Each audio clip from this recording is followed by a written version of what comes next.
Welcome back, everyone, to Vox Markets. My name is Paul Hill. I'm delighted again to be able to speak to CEO Steve McQuillan and CFO Stephen King of Avingtrans, a specialist international engineering firm supplying niche products and services to the nuclear, defence, energy, industrial and medical sector. So welcome, gents. Hi, Paul. Good to talk to you. Yeah, well, big congrats on this morning's positive full-year results and inline guidance for this year. But given the sort of like the macro turbulence across the world, Steve, I don't suppose you give us a bird's eye view of the sort of the current sort of demand picture for sort of your end markets.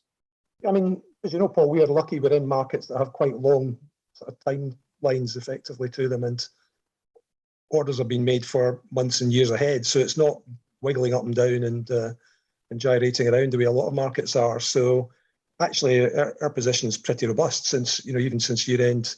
Again, Steve will come to order cover and whatnot in a minute, I'm sure, but we're in a pretty good position going into this year. And but it's about the nature of the markets, particularly where we're at in terms of energy, especially nuclear obviously has become flavour of the month again due to recent global events.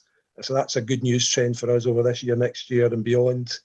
And also the kind of work we're doing on infrastructure, whether it's at booth for HS2 or Metalcraft for Sellafield for the sort of nuclear decommissioning on the boxes, etc. Again, all very long-term projects, very stable, not wiggling up and down like the pound is over the last few days. So I think that's where the kind of resilience comes from, is the nature of the market. So, but that's not an accident. We like those sorts of markets. We understand them and we know how to work them and how to pull the levers to try and keep stability. Yeah, no, it certainly seems to be a safe place to sort of operate at the moment, or should we say safer place to operate rather than at the sort of like in the middle of sterling. Now, Stephen, I suppose obviously you're looking after obviously all the finances, particularly when we've seen currencies going up and down. But there's just sort of from the results, you had a pretty good sort of like stable up revenue line and improving gross margin. You want to take us through the sort of the top level highlights from the full year results? Sure, Paul. As you say, ostensibly we met the expectations in another tricky year, so we're pleased to be able to do that and be resilient. I think probably the key headlines are if you concentrate on the energy divisions, the two energy divisions we had reasonable growth over 5.5% underlying, and improved EBITDA against. Order cover for FY23 and FY24 is stronger than this time last year, so that's a real positive. FY23 being close to 90% compared with 84 last year. Wow. And FY24 over 45%. But that's what we're trying to do. We're trying to get these longer term contracts to give us that stability on the order cover, and then it's all about delivery. But that's still a lot. It's how I say, just all about delivery. It's still delivery. So the EPM market's improving underlying, especially in the aftermarket. And if you notice, EPM's aftermarket is up to 73.5% from 70%, getting to that asymptote of 75% we've said before. OE a little bit slower, and we're seeing some delays maybe in the placement of those longer term contracts. But hey, if we can get by the aftermarket, we're really pleased, because that's quicker and typically better margins, and I'm sure we'll come to margins later on. PSRE, as I said a moment ago, good order book cover, long-term order book cover when you've got Sellafield and HS2 for booths, etc. So that's great. And those EBITDA margins closing in on 15%. Medical, it's not about this year, it's about the investment this year for the next year and the year after. And I'm sure we'll talk about the product development later. And then, of course, it's all about cash as well. Still got a strong balance sheet. Still got 16.7 million net cash, IFRS 16. So that puts us in a good position to be able to invest for our investors or shareholders over the next year.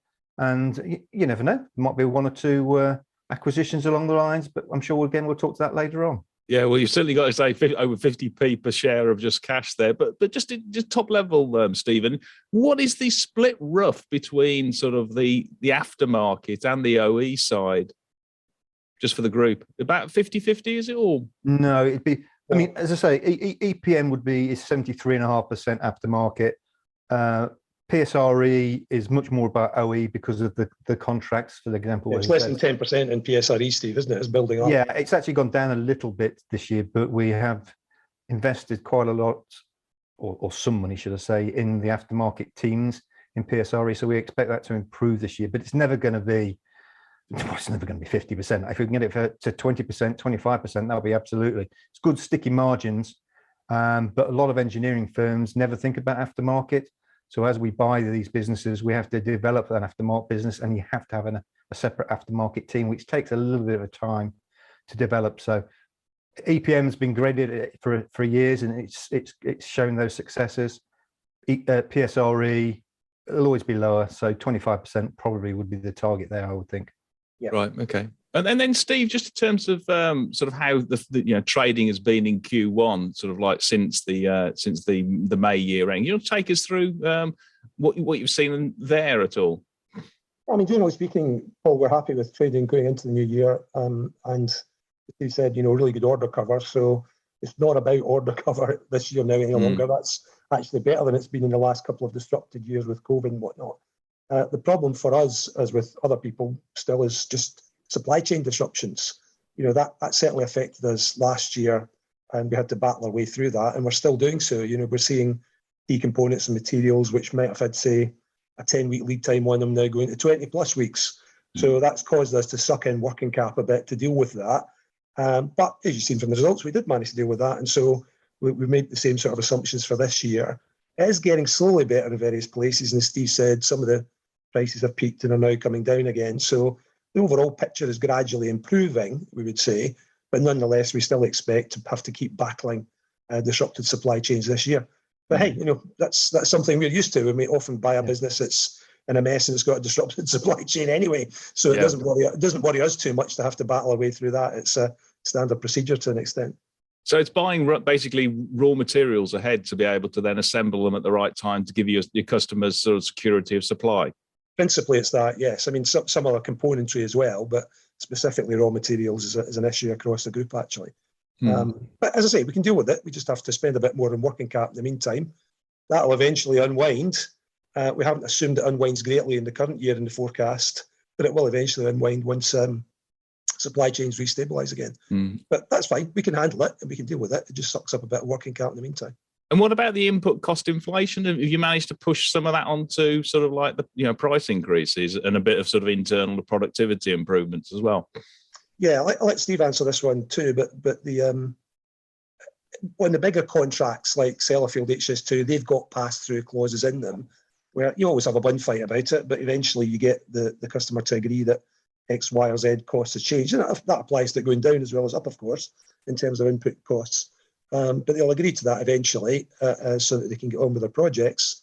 On smaller contracts, what we've been doing is actually just making the lead times for quotes much shorter. So, for example, at Ormondy, where they have smaller orders for heating, ventilation, air conditioning, HVAC systems, they're typically on a quote validity of only about 3 days at the moment because of what's been happening to product and material prices. And that means the customer doesn't order it in 3 days, then they get a requote, basically. And that protects us from those kinds of shifts and movements so that we're minimising the damage to the bottom line by keeping that really tight. Again, that will move out back to where it was as material prices stabilise and reduce again. But that's the sort of thing we're having to do in the meantime to deal with it. Steve, do you want to comment further on some of that? Well, you've hit the two big things there, longer term contracts and quote validity. I mean, the other thing there, of course, is as soon as you've taken an order, back-to-back purchasing. So you tie in those prices and get the delivery dates. It's all about supply chain and supply chain delivery, and then ensuring you've got the quality in the system. We had found because of the scarcity of resources that we felt that some of the quality has not been as good as previously, which has a bit of an impact on us. That just means a bit of a rework, and lucky enough, we've not had any significant costs on LDs or warranty or anything. And then also a sort of great slide in the pack, and it's worth investors having a look at that at some point in time, just in terms of the sector split and also sort of the international split. Do you want, Stephen, just on that? I mean, just as a layman looking in, it seemed as though you've got 70%, nearly 70% of your business is defence, industrial, or nuclear, which gives you must give you a lot of resilience. I mean, it's not happenstance that it's in those markets, Paul, because they are well controlled, high integrity and quality markets, and we work to develop those supply chains and customers because we know them, and we know that they will pay for quality and aren't going to move to the cheapest price tomorrow, but like automotive. So we've always tried to develop those markets. I mean, HS2 can't switch to Aldi, so that's good news. Yeah, okay. But yeah, I mean, it's always interesting what do you call nuclear, what do you call government and defence, etc. But in those markets, yeah, we're pretty strong, over 70% covered overall. And then the other thing really is the geography, whereas something like 45% of our first port of call, if you like, not the end customer always the same, but first port of call is in the UK. So typically they're in sterling. Then you've got 20-25% in the US with Inc and ES, and then probably another 10% in China. So it's only 10% in China, and they're all doing it in their local currencies typically.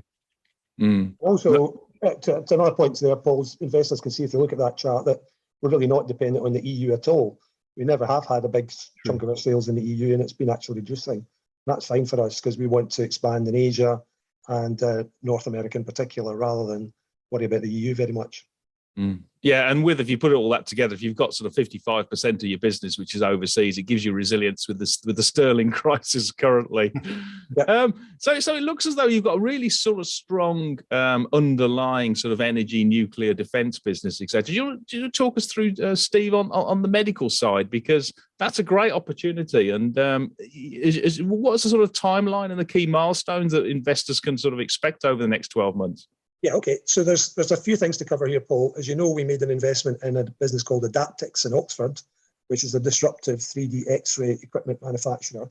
That's following a parallel path to our own business, Magnetica, which is doing the same thing in MRI.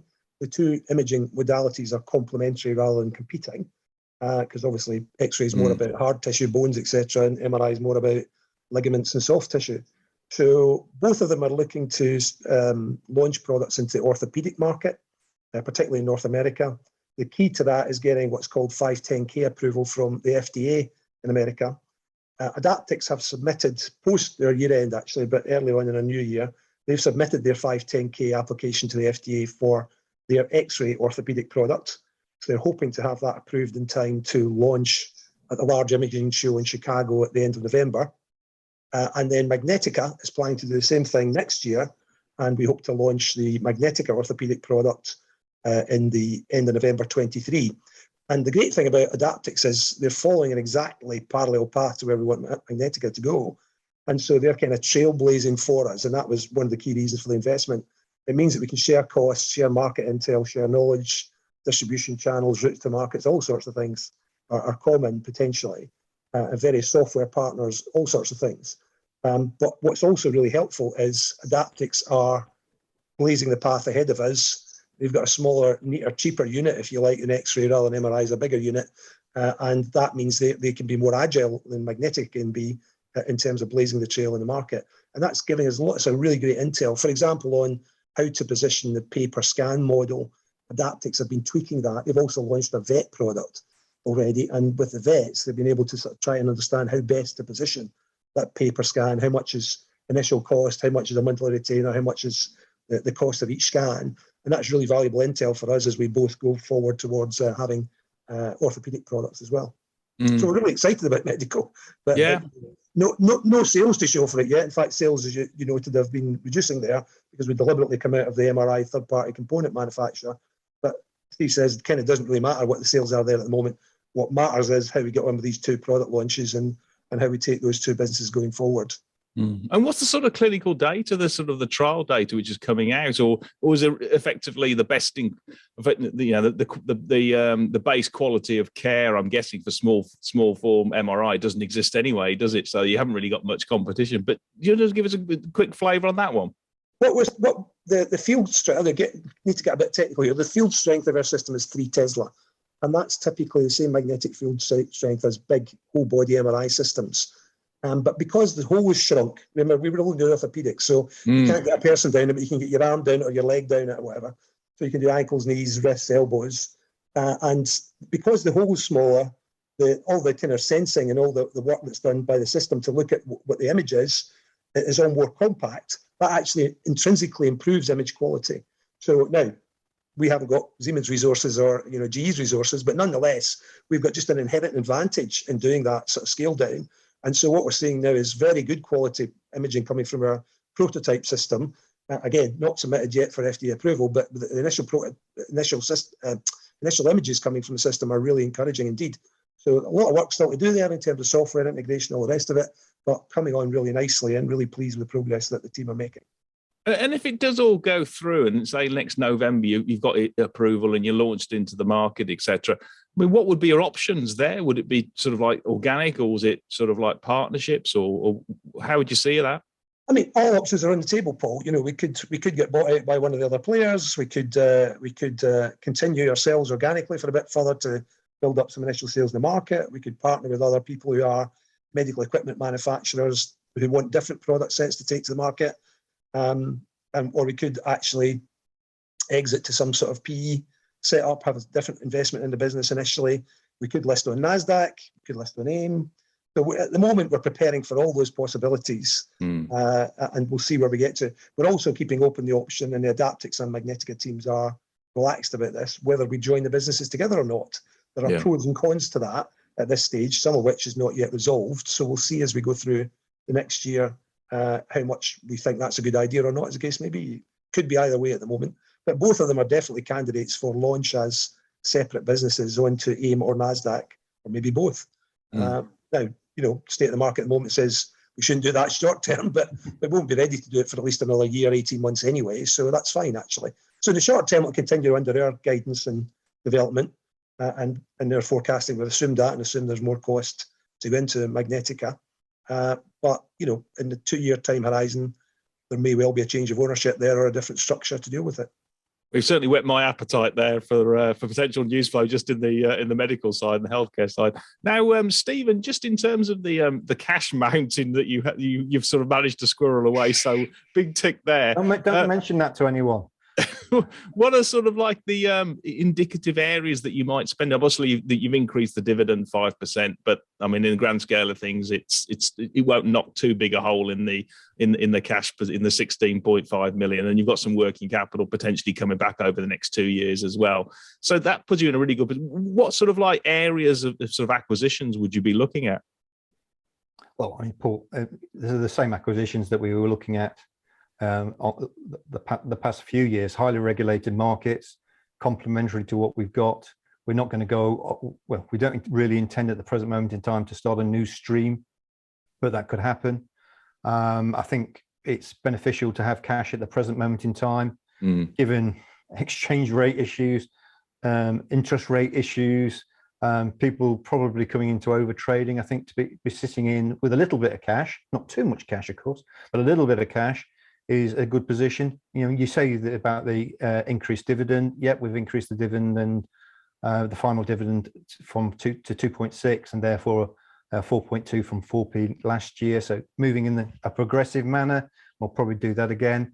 But also there's some reasonable investment into the medical side as we move through the next couple of years, 18 months, as it moves to the commercialization stage, because it's a fair amount of cost getting through those FDA tests and the commercial clinical data. Well, it's nice to be fully. I was going to say, and in terms of just thinking about sectors, as Steve says, highly regulated. So the ones we're in, we like energy, we particularly like nuclear, and that's got even better now recently. Yeah.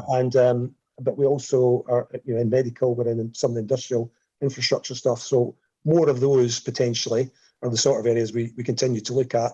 But we're not also uninterested in areas, expanding in areas where we've been before. We've got some defence activity. We don't mind increasing defence activity if it's the right sort of activity. And say aerospace, where we've been before, if it was the right acquisition target, why wouldn't we build up there again? But they're all, the common theme is highly regulated markets. We get those markets, we understand how to work them and how to build up businesses in them. You would never see us going into, as we said before, automotive or much less regulated markets, because we know that that's more of the Wild West as far as we're concerned from a more conservative stance. Yeah, and it's done as well over the past couple of years, as you said earlier, Paul.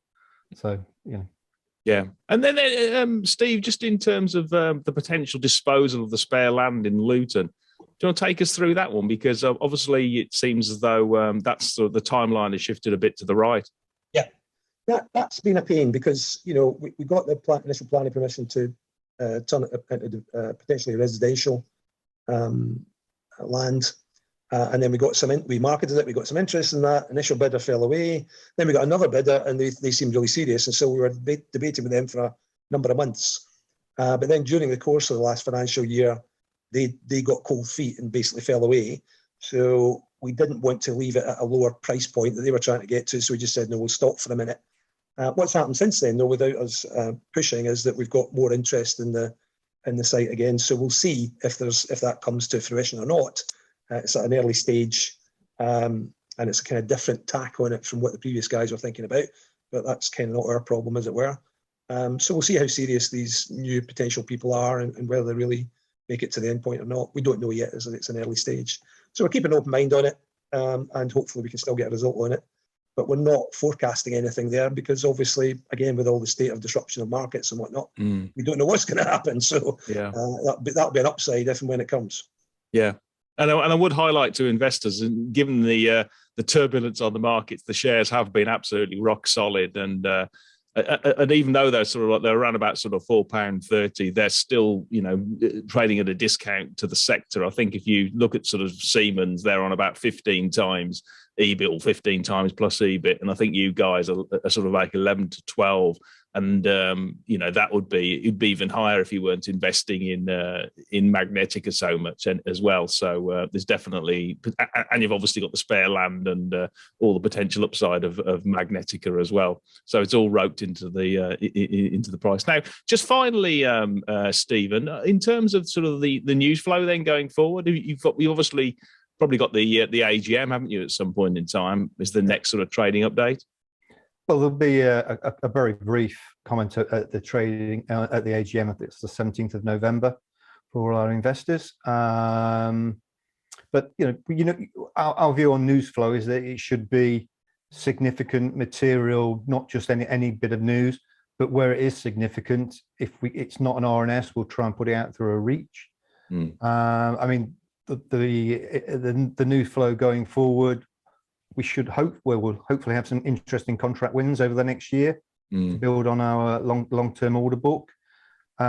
Steve mentioned, about the M&A, and some of our pot stirring, hopefully will come to some fruition. But I'm not Nostradamus, and I can't predict when that's going to happen. I can't really be any more precise than that, unfortunately. That's an interesting way to end the year. What I would say is, Steve, it'd be an unusual year if we didn't make an acquisition. We normally make an acquisition. Even if it's a smaller one, a bolt-on like we did last year. So that's not unlikely that we'll acquire something, Paul, but he says what it's going to be, when it's going to be. And that's right. And there should be plenty. Well, there's lots of activity, isn't there, in the nuclear? We've got obviously the decommissioning, the life extensions in Germany, and then the small form and the sort of the newer nuclear stuff with like TerraPower out in the States. Yeah, we're quite excited about next generation nuclear, as you say, with TerraPower. There's a number of people working on small modular reactors, including Rolls-Royce, of course, in the UK. But we've actually got good traction with TerraPower, with GE Hitachi. We think it's a good prospect for us. And with a couple of other newer players actually into the small modular reactor end of the market. So we're going to get some good business out of that. What I would say, to be honest, though, Paul, is that will become a sizzle, not the steak, because a lot of these things are years out, and there's nothing in our forecasting, or very little in our forecasting, over the next couple of years for orders for SMRs. The volume of that activity is going to be several years out at best. We'll probably have sold Hayward Tyler by then, so it's it's a benefit to next owner rather than a big benefit to us. But it provides sizzle. We like the sizzle effect of it, and that's a good reason for investing for the next potential parents of that sort of business. I think you've been quite modest there. There's actually a program on Amazon which goes through Bill Gates' investment in TerraPower and how he started that off. And just for investors, it's worth just have a quick look at that, because basically he's using spent nuclear fuel, which is out in the Arizona desert, as their sort of power source. And he's coming up to some really quite important milestones to move from a pilot stage to actually full scale build. I think it's sometime early next year. So you might find that sizzle goes from just sort of like a few embers to something a bit stronger, because the demand for nuclear is just off the charts if it's carbon free. Yeah, exactly. And you're right, particularly that sort of idea where you're reusing stuff that's already there and otherwise a problem is good news. So, we're excited about TerraPower. The Hayward Tyler guys in America have got a very good relationship with those guys. But there's also other stuff going on like that in the US, where there's a national waste program where they're dealing with their decommissioning, and Energy Steel is getting orders for that, and they're also both HT Inc. in Vermont and Energy Steel have had orders for the ITER program in France for the fusion reactor pilot. So there's good stuff happening in next generation nuclear. Well, there's not much pressure then, is there, you guys, because you've got to solve our energy crisis, and keep up the great work, and keep the supply chain moving, and say thanks very much for your time, and look forward in chatting again in the near time. Great stuff. Thanks, Thanks, Paul. Paul.